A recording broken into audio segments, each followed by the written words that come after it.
26 जनवरी। जब सुबह की ठंडी हवा में तिरंगे की फड़फड़ाहट सुनाई देती है तो सिर्फ झंडा नहीं लहराता, भारत की आत्मा जाग उठती है।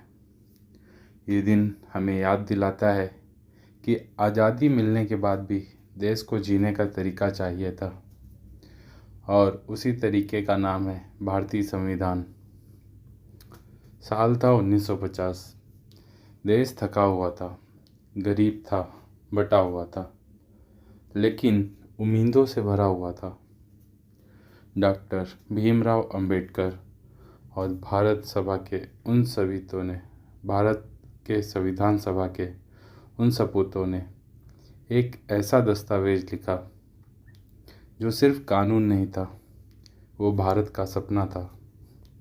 एक सपना जहाँ राजा और रंग बराबर हो, जहाँ मजहब से पहले इंसान हो, जहाँ ताकत बंदूक में नहीं संविधान में हो।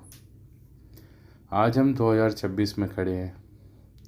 ऊंची इमारतें हैं, तेज इंटरनेट है, एआई है, डिजिटल इंडिया है, लेकिन सोचिए ज़रा, क्या इंसानियत भी उतनी ही तेज़ी से बढ़ी है?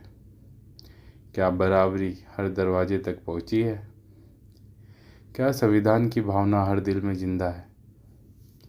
संविधान सिर्फ किताब में बंद नहीं होता, वो तब जिंदा होता है जब हम किसी कमज़ोर के साथ खड़े होते हैं, जब हम नफ़रत के सामने इंसान को चुनते हैं। हम अक्सर कहते हैं यह मेरा अधिकार है, लेकिन संविधान हमसे पूछता है, क्या तुमने अपना कर्तव्य निभाया? मतदान करना अधिकार है, लेकिन सही चुनना कर्तव्य है। बोलने की आज़ादी अधिकार है, लेकिन सच बोलना कर्तव्य है। देश से प्यार करना आसान है, देश के लिए ईमानदार होना मुश्किल है। 2026 का भारत युवाओं के कंधों पर टिका है। आप ही वो पीढ़ी हैं जो इतिहास पढ़ती नहीं, इतिहास बनाती हैं। याद रखिए, क्रांति पत्थर से नहीं आती, क्रांति सोच से आती है, और सोच तब सही होती है जब संविधान समझा जाता है। देश को बदलने के लिए गुस्सा नहीं, समझ चाहिए, नारे नहीं, नैतिकता चाहिए। जब सीमा पर जवान खड़ा होता है तो उसके हाथ में संविधान नहीं होता, लेकिन उसके दिल में संविधान की भावना होती है। जब किसान खेत में पसीना बहाता है, जब मजदूर ईंट उठाता है, जब माँ अपने बच्चे को अच्छा इंसान बनना सिखाती है, तब संविधान जिंदा रहता है। भारत परफेक्ट नहीं है, लेकिन भारत कोशिश करता है। यह उसकी सबसे बड़ी ताकत है। हम गिरते हैं, फिर उठते हैं, हम बहस करते हैं, फिर भी साथ रहते हैं, क्योंकि हमारा भरोसा एक दूसरे पर नहीं, संविधान पर है।